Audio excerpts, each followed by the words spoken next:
Dedicated to Eastern and Southern Kentucky, this is WYMT Mountain News at 11.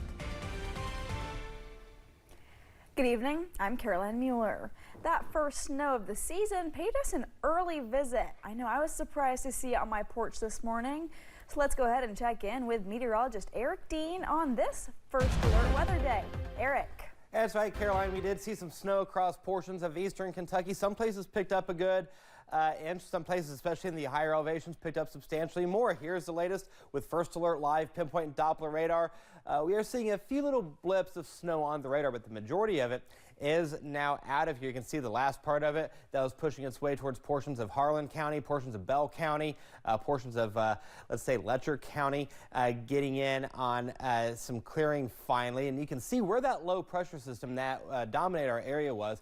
It's right here. And we'll go ahead and move this low right there. You can see it right there on the back end of this low pressure. So that's what's keeping those temperatures substantially cool right now. Look at this. We're seeing temperatures in the 20s. That feels like temperature. Definitely cooler than the ambient temperature. Look at Wise, down to 12 degrees. I'll have your complete First Alert forecast coming up in a few minutes. Caroline.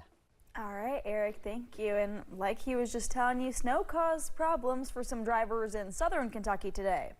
Crews were called to clean up 8 vehicles that crashed on northbound Interstate 75 in Whitley County. It happened just across the Kentucky-Tennessee state line around mile marker 2.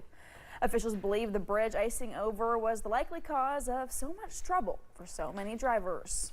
If this is setting the tone for the winter, we're in for a long, cold, snowy winter. To slow down when you start encountering snow, because your visibility is going to be decreased, the roadway is going to be wet, the bridges and overpasses will freeze before the roads.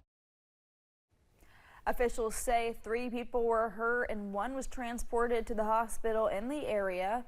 None of the injuries are considered life-threatening.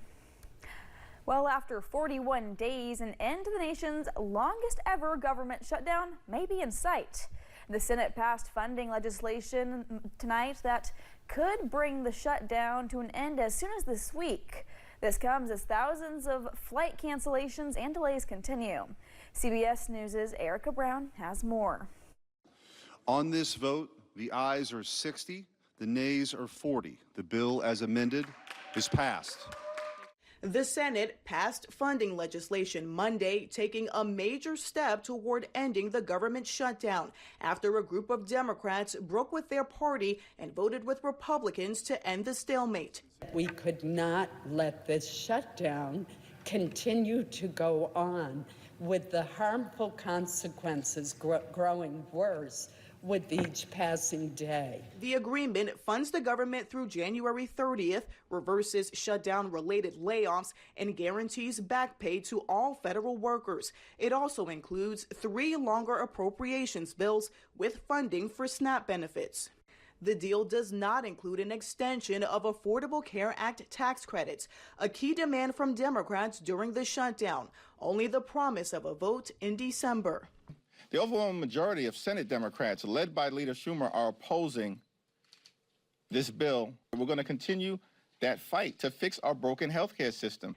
President Trump said he supports the deal. Too bad it was closed, but we'll be opening up our country very quickly. The amended bill will still need House approval, and Speaker Mike Johnson urged members to return to Washington quickly for a possible vote. If the House can pass the measure with these changes, it heads to the president for his signature. As the deal works its way through Congress, flight disruptions continue at airports nationwide. On Monday, more than 2,000 flights were canceled. In a social media post, President Trump urged air traffic controllers to return to work, threatening to dock their pay, but said he would recommend a $10,000 bonus for those who stayed on the job during the shutdown. Erica Brown, CBS News, Capitol Hill. Those who rely on SNAP food benefits remain in limbo. The Trump administration ordered states to undo steps taken to restore full benefits as legal challenges move through the courts. At least 14 people were killed in a crash involving a UPS plane in Louisville. A half-mile debris field was left from that crash. Several surrounding businesses have been impacted. That includes Quantum Inc., The company manufactures printing ink and ships out an estimated 50,000 pounds of ink a day. But in the aftermath of the crash, they've had to send orders to other companies in other states. Leaders hope operations will be back to normal soon. A Central Kentucky man pleaded guilty to impersonating a federal officer. That's according to our partners at the Lexington Herald-Leader. Police say Roderick Tejeda was pretending to be a Homeland Security agent last year. He went to a Lawrenceburg business to get red and blue lights and a siren for his car and told employees there he was a federal agent. The business later reported Tejeda, and he told police he wasn't part of law enforcement. He is facing 2 years in federal prison and will be sentenced in March. The verdict is in. The U.S. Supreme Court will not review an appeal for damages filed by a former Rowan County clerk. Kim Davis will have to pay hundreds of thousands of dollars to one couple for refusing to sign a same-sex marriage license in 2015. Madison Porter has a reaction to that decision. Same-sex marriage became a constitutional right in 2015. That year, Kim Davis denied a marriage certificate to one couple because of her personal beliefs. In return, they sued her for damages. It brings back the memories of what they went through just to get a license, just to get married. Attorney Michael Gartland wasn't surprised Davis's religious freedom claims weren't accepted by higher courts. It's been rejected at the trial court level, at the Sixth Circuit Court of Appeals, and it's not going to get reviewed at the Supreme Court.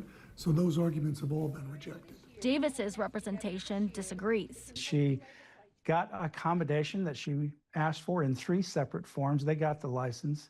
But the case continued as a vendetta against her faith, and now she is paying the price. The Liberty Counsel stood behind defense in this case. Founder Matt Straver says the Supreme Court's decision broke his heart, not just for Davis, but for his organization's continued fight to overturn same-sex marriage as a federal law. All because of a wrongly decided opinion that should never have existed. Straver believes the case could have opened the doors to giving the decision of same-sex marriage back to the states. It's a matter, in my view, of not if, but when a Obergefell will be overturned, and we will be working with other cases to bring another case to the High Court to do just that. I think it's extremely unlikely that'll ever happen. This one was well grounded, this decision, in the Equal Protection Clause. In Lexington, Madison Porter, WKYT. Gartland plans to file for penalties against a Liberty Counsel lawyer for, quote, ridiculous objections to discovery that would uncover more about Davis's assets. New tonight, the stepfather of 10-year-old Jaden Spicer, charged in connection to his death, has a new attorney, and a judge will determine if his bond should be lowered next week. As we've told you, Jaden Spicer was found in a shallow grave back in August. His mother, Felicia Gross, gave Jaden sleeping medication that caused his death, according to her arrest citation. His stepfather asked for his bond to be lowered from $1 million last month, filing a motion saying he has only ever received traffic violations before these charges. Joshua has a bond hearing on November 18th. As for Jaden's mother, her pre-trial hearing will be on January 9th. One man is facing charges after police believed he was possessing meth and other paraphernalia in Laurel County. Police responded to a complaint about a man walking through people's yards last week on Clay Avenue. When police came up on Jeffrey Thompson, they say he was walking with a stick that was partially burnt. Thompson was taken to the Laurel County Correctional Center. Coming up on Mountain News at 11, we catch up with one business that was destroyed during the May tornado in southern Kentucky. And in the world of weather, a chilly night tonight, but we are going to gradually warm up. The 60s will make a comeback. Find out when coming up.